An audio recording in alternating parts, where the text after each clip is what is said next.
dal leen ak jàmm mbokk yi suivre les talibé Sonko TV ci seen chaîne bi nga xam ne saa bu nekk rek yéen a ngi koy topp di fi taataane lépp loo xam ne moo di xibaar. Papis Xaragne Lo ñëpp ràññee nañ ko lool moom Papis Xaragne Lo ci wetu ki nga xam ne moo di Modou Lo roi des arènes waaye itam dëkk ca Parcelles Assainies moom Modou Lo ginnaaw fan yi nag ay rumeur jug jëm ca moom ñuy wax ne moom Modou Lo yoon daf ko convoqué maanaam procureur daf ko woolu moom Modou Lo te fekk gin la ko waral du lenn dul Covid 19 maanaam 1000 milliards yi nga xam ne Macky Sall defoon na ab réunion ca palais de la République ci weer yi nu génn maanaam daaw ginnaaw bi nga xam ne moom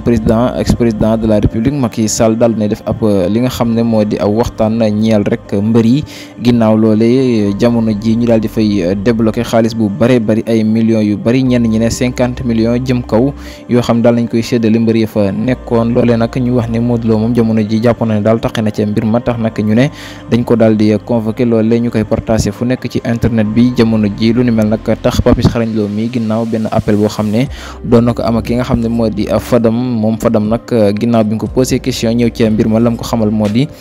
moom Papis Xaragne Lo nekkul ci réew mi di Sénégal waaye nag ma ngay dégg ñuy àddu di wax ne Modou Lo dañ ko daal di convoqué moom la ko jaaxal moo di Modou Lo bu ñu ko convoqué pour lan lañ koy convoqué waaye du ab xaalis xanaa ndax Modou Lo nekk na nit koo xam ne nit ku am ngor la waaye itam nit la goo xam ne du lekk alalu jàmbur daray caaxaan waxu ci dara di wax ne boo ko woowee sax di ko joxub xaalis ne ko ñëw fi daf lay wax ne rek boo ma koy jox ma ko rek maam daal dana communiquer ak yow ci ay kàddu yoo xam ne boo coupé da nga xam ne jàmbaar waaye itam daanaan borom ngor dëgg mooy wax ak yow di wax ne Modou Lo moom mënul sàcc xaalisu état bi maam daal mënul tëdd ci xaalisu état bi ndax kat moom Modou Lo ginnaaw bi nga xam ne couvre-feu bi daal nay am jamono ji ñenn ci Sénégalais yi sonn ñuy tëj seeni kër ñenn ñi seeni liggéey taxaw moom Modou Lo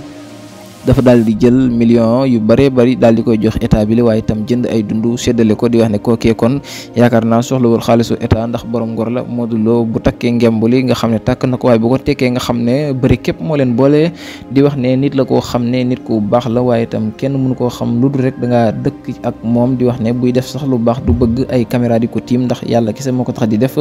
moom yaa oustaz moom mi daal loolee mooy li nga xam ne Papis Xaragne Lo daal na koy xamle ginnaaw nag bi nga xamee ne jamono ji ngay daal di addu ci ay mbiram di wax ne rek moom mi nga xam ne moo di Modou Xaragne Lo jamono ji daal yoon daf ko woolu kon Papis Xaragne Lo ma ngay xamle ne